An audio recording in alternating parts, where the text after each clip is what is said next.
Welcome to Uma Siva kitchen. இன்றைக்கி ஒரு நல்ல ஒரு ரைஸ் காம்போ தாங்க பார்க்க போகிறோம்.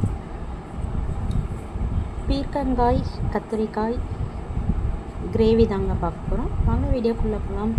அதுக்கு ஒரு கடாய் வச்சுக்கோங்க. கடாய் நல்லா காஞ்சதும் எண்ணெய் ஊற்றிக்கோங்க. எண்ணெய் வந்துட்டு நான் ஒரு 3 ஸ்பூனுக்கு எண்ணெய் ஊற்றுறேன். எண்ணெய் நல்லா காய விடுங்க. கடுகு உளுத்தம்பருப்பு போட்டுக்கலாம். நல்லா பொரிஞ்சதும் நல்லா பொரிய விடுங்க.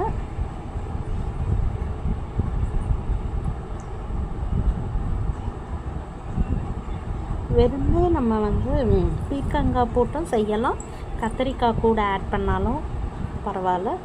பட் ரொம்ப டேஸ்ட்டாக இருக்கும். இது கிரேவி தான். சாதத்துக்கு போட்டு சாப்பிட்லாம், சப்பாத்திக்கு சைட் டிஷ்ஷாக வச்சு சாப்பிட்லாம்.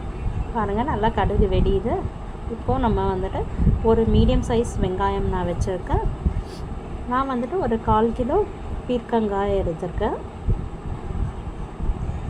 ஒரு 2 கத்திரிக்காய் ஆட் பண்ணுறேன். ஸோ அதுக்கு ஒரு மீடியம் சைஸு 2 வெங்காயம் எடுத்துக்கலாம். நம்மளுக்கு தொக்கா வேணுன்றதுனால நான் வெங்காயம் ஜாஸ்தி எடுத்துக்கிறேன். 2 வெங்காயம் எடுத்துக்கோங்க. நல்லா கண்ணாடி பதத்துக்கு அது வதக்கி விட்டுக்கோங்க. தக்காளி நம்மளுக்கு தொக்கு வேணுன்றதுனால தக்காளியும் 2 நான் எடுத்துக்கிறேன். மீடியம் சைஸ் தக்காளி 2 எடுத்துக்கோங்க. எல்லாம் நல்லா ஸ்மாஷ் ஆகணுன்ட்டு அவசியம் இல்லை. நம்ம தண்ணி ஊற்றி நல்லா வேக தான் வைக்க போகிறோம். ஸோ அதுக்காக கொஞ்சம் நம்மளுக்கு வதங்கினாலே போதும். தேவையான அளவு உப்பு போட்டுக்கோங்க. பூண்டு இடித்து போட்டுக்கலாம். நான் அது கிளிப்பிங் எடுக்க மறந்துட்டேன். ஒரு 3லேருந்து 4 பல் தோலோடையே இடித்து போட்டுக்கோங்க. கத்திரிக்காய் பாருங்கள், சும்மா 2 கத்திரிக்காய் போட்டிருக்கேன். மற்றது எல்லாம் நம்ம பீர்க்கங்காய் தான். கத்திரிக்காய் பெருசாக இருக்கிறதுனால உங்களுக்கு கத்திரிக்காய் ஜாஸ்தியாக இருக்க மாதிரி இருக்கும். பட் பீர்க்கங்காய் தான் நம்ம அளவு ஜாஸ்தியாக போட்டிருக்கோம். ஸோ எல்லாத்தையும் நல்லா கலந்து கொடுத்துக்கோங்க. வீட்டில் அரைச்ச மிளகாத்தூள் தான் நம்ம ஆட் பண்ண போகிறோம். அது 1 ஸ்பூன் போட்டுக்கோங்க. காரம் ஜாஸ்தி வேணும்னாக்கா 1 ஸ்பூன் போட்டுக்கோங்க. இல்லைனாக்கா 1/2 ஸ்பூன் போட்டாலே கரெக்டாக இருக்கும். இது வீட்டில் அரைச்ச மிளகாத்தூள் தான் நான் போடுறேன். மஞ்சத்தூள் கொஞ்சம் ஆட் பண்ணிக்கோங்க. ஸோ எல்லாத்தையும் நல்லா கலந்து கொடுத்துக்கோங்க.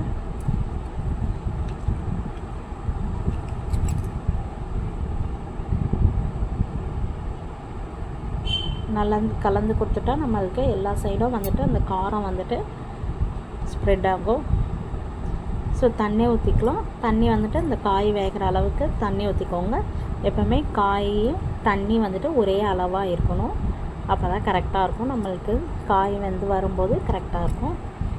ஸோ எல்லாத்தையும் கலந்துட்டு நம்ம ஒரு மூடி போட்டு மூடி வச்சிடலாம். காரம் உப்பெல்லாம் பார்த்துக்கோங்க. பார்த்துட்டு மூடி வச்சிடுங்க. ஹை ஃப்ளேமு லோ ஃப்ளேமு மாற்றி மாற்றி வச்சுக்கோங்க. இப்போ பாருங்கள், நல்லா நம்மளுக்கு வெந்து வந்துடுச்சு. உங்களுக்கு இந்த அளவில் வேணும் அப்படின்னா கூட சாதத்தில் போட்டு சாப்பிட்றதுக்கு ரொம்ப டேஸ்ட்டாக இருக்கும். இல்லை கொஞ்சம் திக்காக வேணும்னாலும் வெயிட் பண்ணி திக்கானதும் நம்ம இறக்கிடலாம். இறக்கும்போது கருவேப்பிலை கொத்தமல்லி ஆட் பண்ணிக்கோங்க. ஆட் பண்ணிவிட்டு இறக்குனிங்கன்னா நல்லா ஒரு கருவேப்பிலை ஃப்ளேவர் நல்லா கொடுக்கும். சூப்பராக இருக்கும். இது ஒரு சப்பாத்திக்கு பூரிக்கெல்லாம் கூட தொட்டு சாப்பிட்லாம். இப்போ டயட்டில் இருக்கவங்களாம் காய் சாப்பிட்ணுன்னா இந்த மாதிரி சப்பாத்தி கூட இந்த மாதிரி காய் வச்சு சாப்பிட்லாம். பாருங்கள், அவ்வளோதாங்க, நம்மளுடைய டிஷ்ஷு ரெடி ஆகிடுச்சு. கத்திரிக்காய் பீர்க்கங்காய் கிரேவி தான் செய்கிறோம்.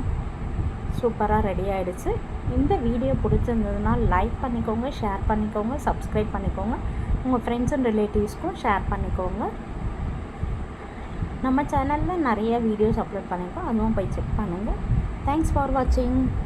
பாய்.